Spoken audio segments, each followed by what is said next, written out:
Hi, welcome to Girl Talk. My name is Jessica Jade, and I'll be your host. Our guest today is Siobhan Hudges. She's a native New Yorker, an advertising professional by day, and a fitness instructor and entrepreneur by night.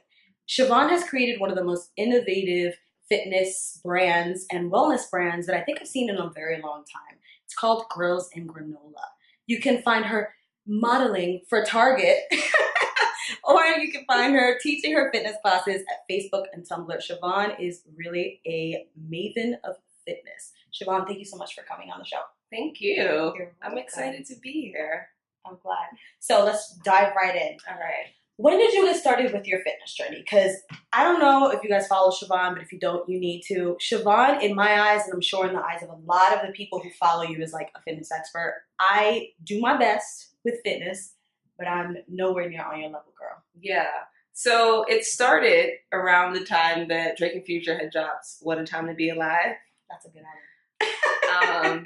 That was like October 2015. I got my heart broken. Very long story. But I basically decided that either I was going to make a stack or I was going to look like a snack. And looking like a snack meant going to the gym, and then making a stack obviously meant just like trying to make some money. But the issue is that I was kind of heartbroken. So I would spend my weekends partying, and then I would spend my weekdays in the gym. But after a while, I got bored with Zumba. So then I was like, I really like this What a Time to Be a mixtape, What a Time to Be Alive mixtape. And I really like trap music. So what can I create?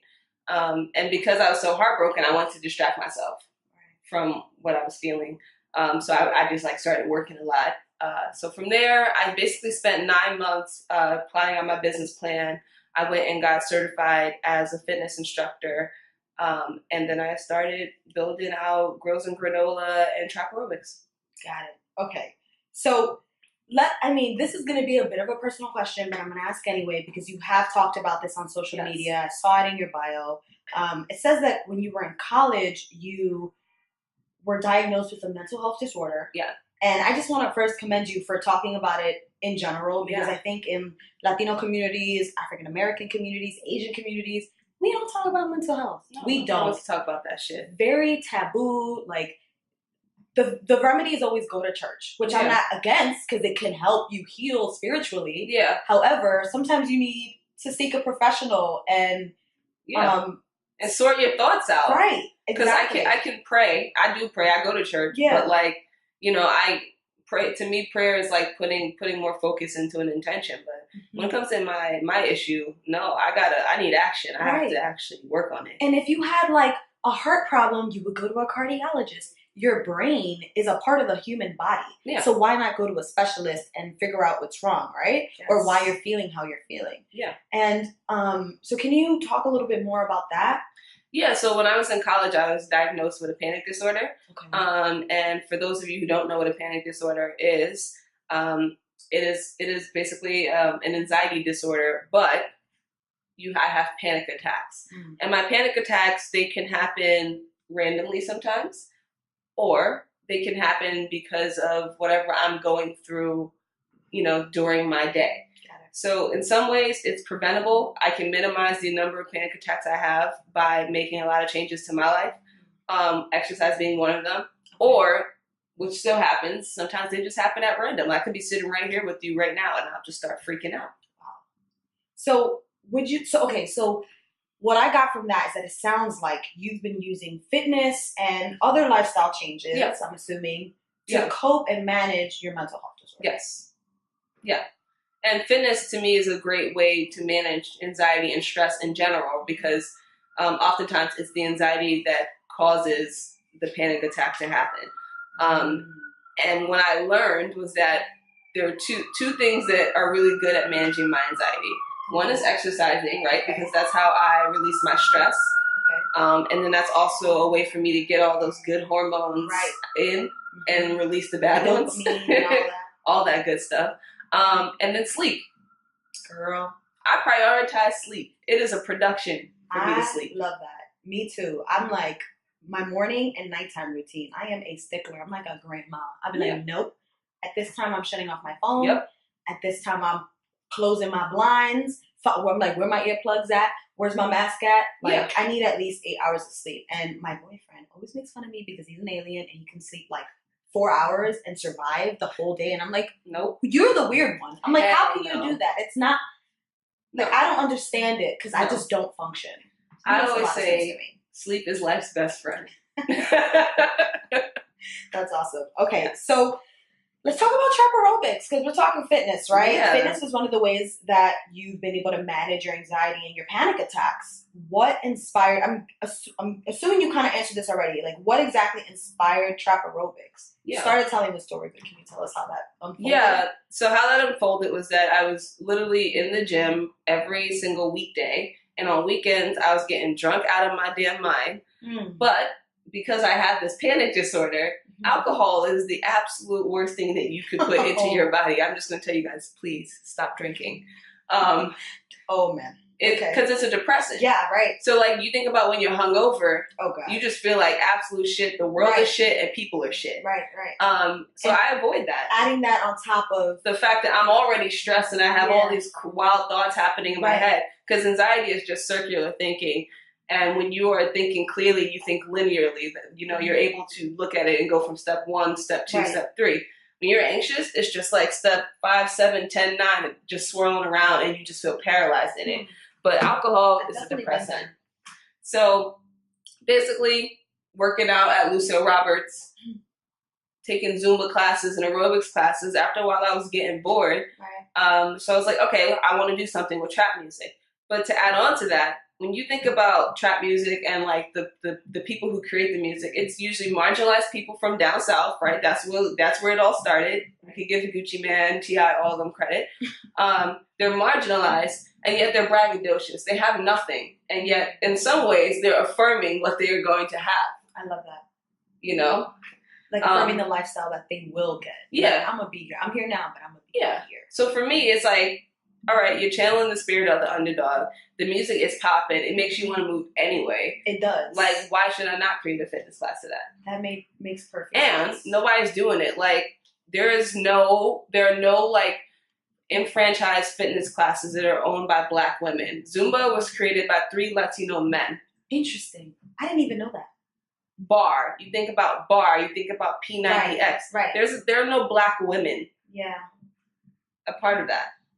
That's what I want to do with trap aerobics. That's the level I want to take it to.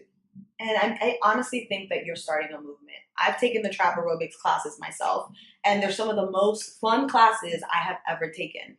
And you freaking work up the craziest sweat. You do. And there's no twerking. There's no twerking. Unless you want to twerk. Unless you want to twerk. Twerking is optional with built-in moments for that. But if you actually Google twerking right now, you would think that Juvenile's Back That Ass Up is going to come on, like that video is going to come up. Because to me, that is like, that is twerk city. Of twerking. No, it's Russian twerk team. So cultural appropriation is the realest thing ever. Oh my God. I didn't know that. Yeah. We could, I mean, if you want. That makes me we don't have to do it right now. That makes me sad. Yeah. We don't have to do it right now. All right.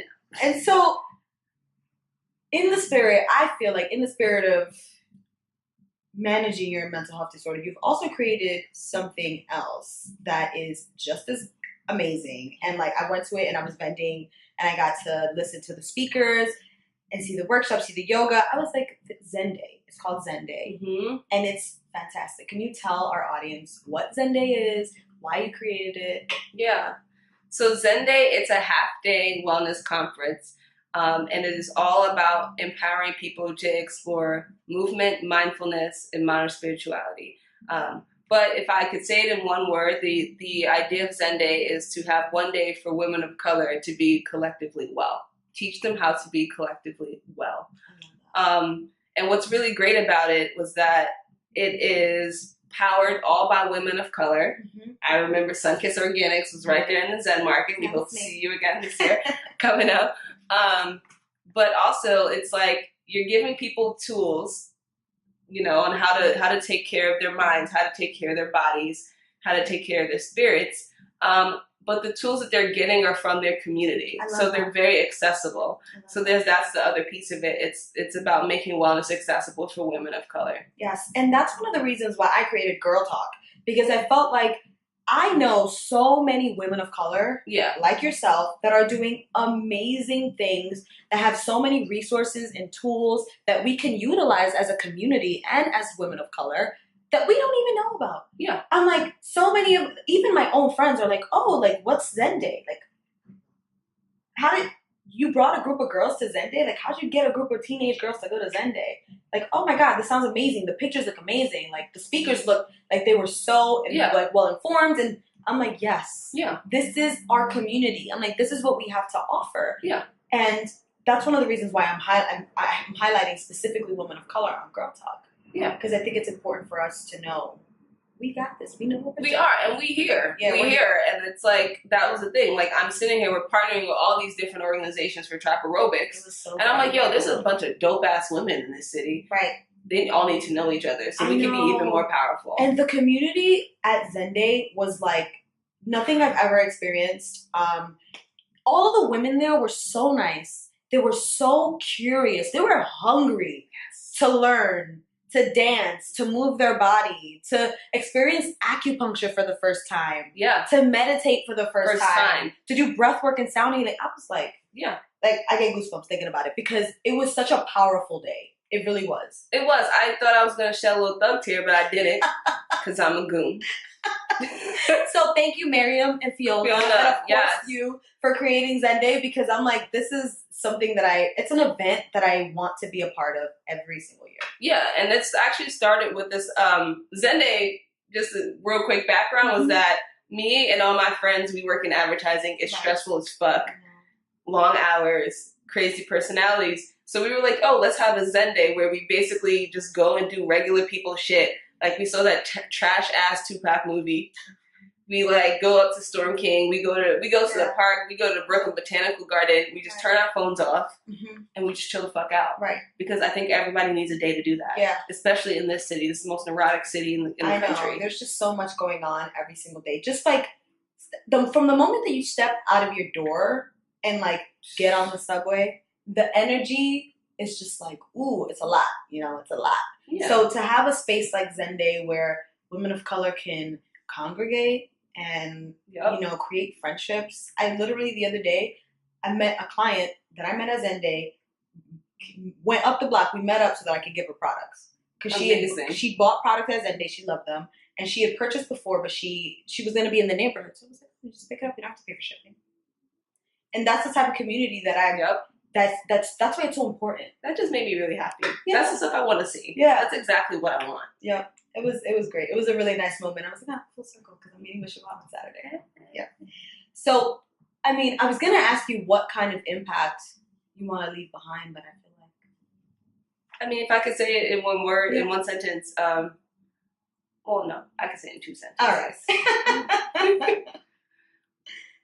You look at Girls and Granola, like, it's the record label, and then Zen Day is one artist, and then Trap Aerobics is another. Yeah. So for me, I want to redefine what wellness looks and feels like for women of color. That's one. And then two, on this Trap Aerobics tip, I want to reinvent exercise with creativity and trap music, and make it accessible for people. So something that we've done with Girls and Granola is that we've made all the classes pay what you want. Which blew my mind when I saw that, by the way. Because I don't want people to have money be the deterrent from them working out to make themselves feel better. Right. And if you're from a marginalized neighborhood, or if you were from a single parent household with 6 kids, which is what I'm from. Right. When I was anxious as a kid, I'm pretty sure I've had anxiety all my fucking life. Yeah. But I know... no way to manage. There's no way. There's no way my mom would be able to afford, you know, for me to go to see a therapist. Right. You know? She'd be like, you better take some Robitussin and sort that shit out.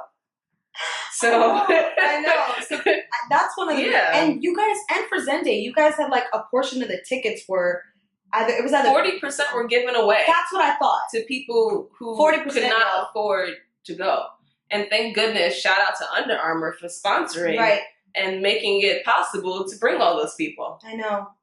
That's so amazing. I want to thank you for coming on the show and for creating spaces where women of color can be themselves, can have fun, can learn, and can go home and be like, hey, you want to go to this trap aerobic class with me because it's amazing, and you can pay $5 if that's what you have. Yeah, you can pay 50 cents. Right. I'm not doing this for money. I'm really doing this because I care about it. So where can we find you? Where can we find you on the interwebs, in person? Let us know.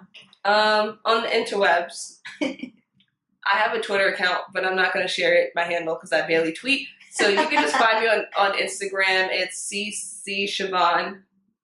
Should I spell that out? No.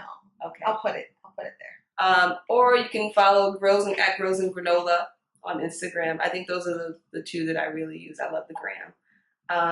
And in person, I'm in Queens. Hey, Queens. Good. Not deep in Queens though. So, which is important because if you're deep in Queens, nobody's gonna no one ever wants to see me. You're like, Queens, I'm not going there. Yeah, exactly. No one wants to see me. And I'm teaching classes in Manhattan, but you know, if you holla at me, I'll bring it to your job. Hey. The plug. Thank you so much for coming on the show, Siobhan. Thank you. This was so much fun. Thank you. And thank you for watching this episode of Girl Talk. See you next time. We the world, girls.